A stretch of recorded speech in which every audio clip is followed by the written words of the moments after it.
Always favorite ng boss ko.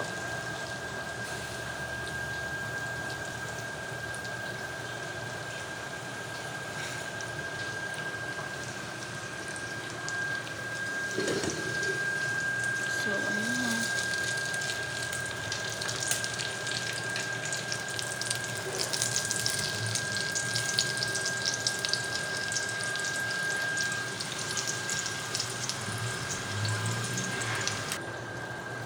Ayan, favorite yan.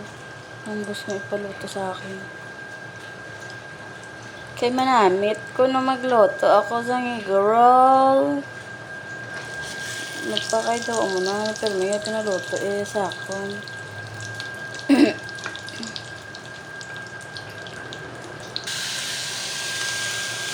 Isang broccoli.